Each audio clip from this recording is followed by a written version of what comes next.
Olá, meus irmãos, Deus os abençoe, em nome de nosso Senhor Jesus Cristo. É um grande privilégio e uma grande honra para mim quando chega essa hora para a nossa conversa.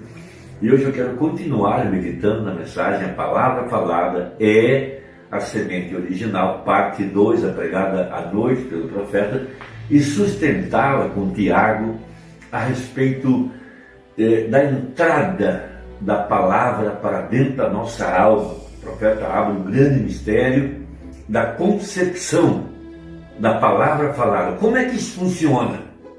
Como é que isso pode chegar a uma realidade em nossa própria vida? Todos nós sabemos que Jesus Cristo é a semente da mulher, ou seja, ele foi materializado dentro do ventre literal e humano de Maria. Mas houve uma entrada pelo ventre espiritual primeiro.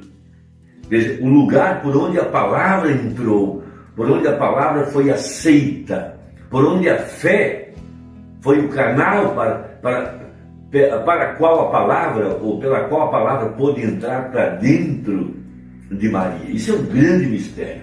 A grande verdade da palavra é que a verdadeira igreja ela será uma virgem para Jesus Cristo. Virgem no sentido de que ela não aceitará, não crerá, não dará lugar, não receberá outra coisa que não seja a pura e inadulterada ou inadulterável palavra da verdade. Veja, Deus trouxe aqui no tempo do fim uma semente original. Esse foi o anjo de Malaquias 4. E ele pôde reproduzir em sua própria vida a vida da palavra, porque primeiro, ele era uma semente original, e segundo, ele manteve a palavra da forma que ela estava escrita, e ele creu exatamente naquilo que estava escrito, pois, veja, sem acrescentar, sem interpretar, sem questionar, sem colocar dúvidas. Veja, por isso, Jesus também, veja, um virgem para a palavra. Quando ele foi tentado por Satanás em Mateus 4, ele apenas citou o que estava escrito, sem tirar nem acrescentar nada. Porque essa mensagem veio revelar que quando nós permitimos que a sabedoria humana seja misturada com a palavra, como foi feito em Gênesis, isso produz um híbrido sem vida, híbrido morto espiritualmente e, por conseguinte, morto fisicamente. É onde estão as denominações e todos os grupos que interpretaram e que aceitaram mentiras misturadas com a verdade desta palavra. Somente a verdadeira igreja, virgem para a palavra, ou seja, essa que vive de fé na palavra, fé no que está na Bíblia, fé no que está pregado pelo profeta de Malaquias 4. Veja, porque a mensagem, ela é Jesus Cristo manifestado. Ela é a palavra interpretada para os nossos dias. Ela é a manifestação das promessas que estavam na Escritura, apontadas para esse dia, vindicando a ressurreição de Jesus Cristo. Veja, os pentecostais não puderam esperar a ressurreição, a vinda da palavra, e começaram a dar lugar a todo tipo de emoção, sensações, interpretações e evidências de coisas. E hoje ela está grávida e produzirá o Concílio Mundial de Igrejas, porque é o que os pentecostais e os evangélicos têm aceitado e ensinado e pregado para o seu povo. Misturaram-se com a política, misturaram-se com tradições e coisas. É só você olhar o estado da igreja e você saberá que isso é verdade. Laodiceia, de acordo com o Apocalipse 3, cega, miserável, pobre, nua e o que é pior, não sabe. Vamos então ao princípio da palavra. Veja, como que essa verdadeira igreja conceberá ou está concebendo para trazer a vida da palavra outra vez aqui no tempo do fim. Tiago, verso 12. Bem-aventurado o varão que sofre a tentação. Veja, porque quando for provado, receberá a coroa da vida. Sofrer aqui significa perseverar, não desistir, não desanimar, não retroceder, permanecer firme, resistir ao diabo, e ele fugirá de vós, diz a Bíblia. Veja, porque quando for provado, receberá a coroa da vida, a qual o Senhor tem prometido aos que o amam.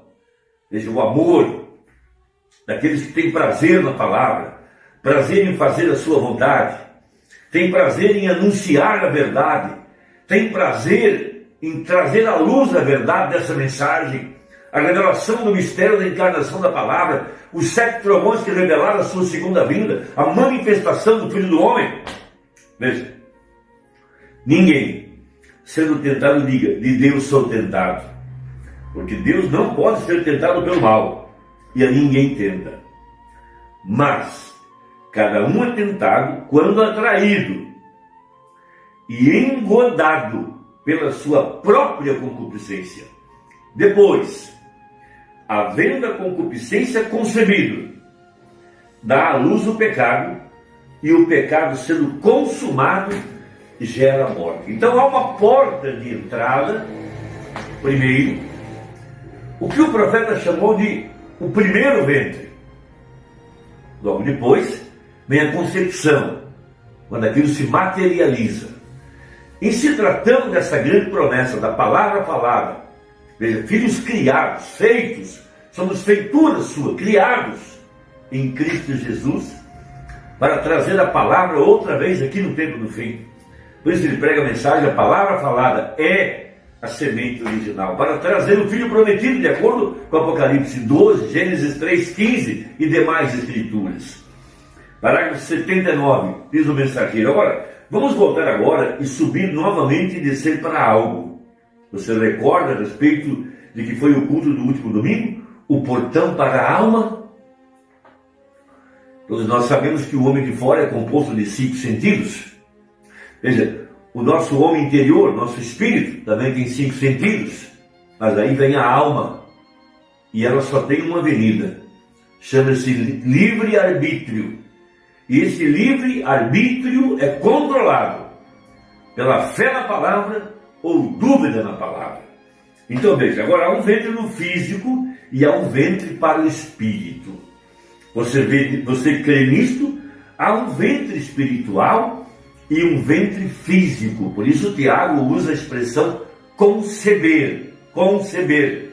Tem que haver um ventre aí para conceber e tem que haver uma semente. Veja, e a mente é o ventre para o espírito. Por quê?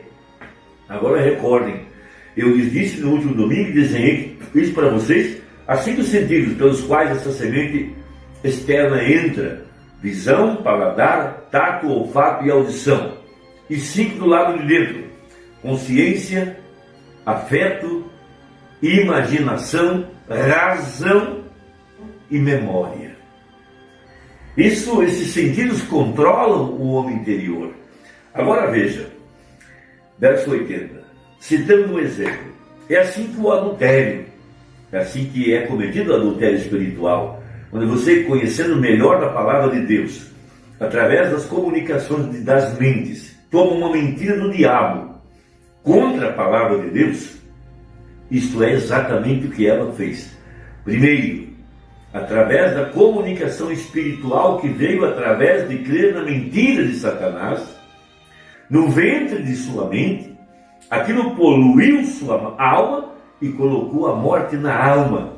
Então o ato natural aconteceu, seguindo a sequência de Tiago. Cada um é atraído e engodado pela sua própria concupiscência. Depois a concupiscência, tendo concebido, gera o pecado, e o pecado gera a morte.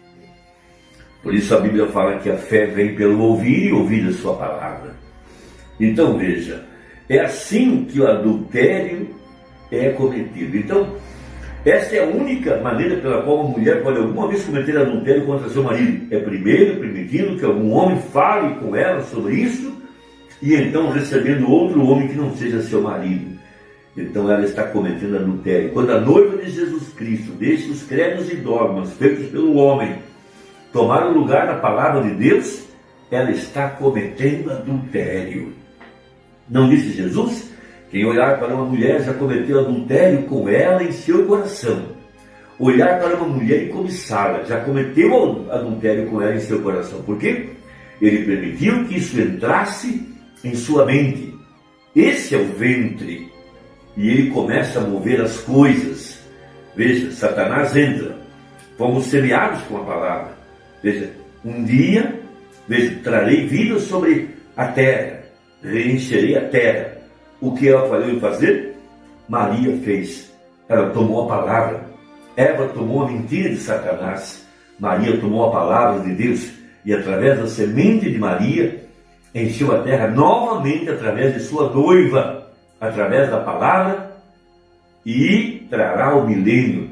Através disso, prossegue a palavra, e a palavra é plantada em cada coração predestinado, e o Espírito desce e rega, e eles não podem morrer.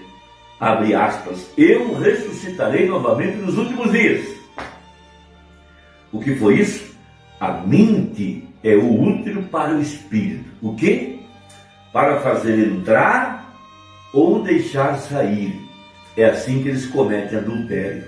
Deixam algum espírito maligno de Satanás colocar neles alguma coisa contra a palavra de Deus. Então ela tem cometido adultério. Veja, Eva recebeu. Veja, a palavra semente errada. A mentira de Satanás contra a palavra de Jeová. O resultado foi a morte. Isso é algo muito simples, porém muito sério. Então, por que a verdadeira igreja será uma virgem? Ela se guardará, ela não permitirá que coisas contra a mensagem, contra a palavra, entrem para dentro dela. Ela nem para ouvir, ela não fica examinando estes sites de controvérsias, pastores malignos que querem perverter a mente do povo. Muita gente se acha muito corajosa, estudiosa, quer investigar, quer conhecer tudo. Isso é a mesma coisa que uma mulher que quer deitar com muitos homens para descobrir com qual ela vai casar. Muitas pessoas já cometeram adultério espiritual e não sabem, já estão contaminados com a semente errada. Essa aqui é a verdade.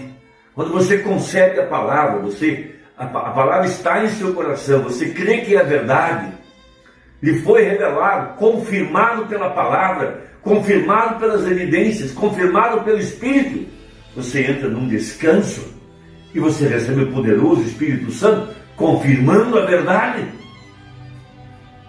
Uma igreja quieta, mansa, virgem, para a verdade do Evangelho.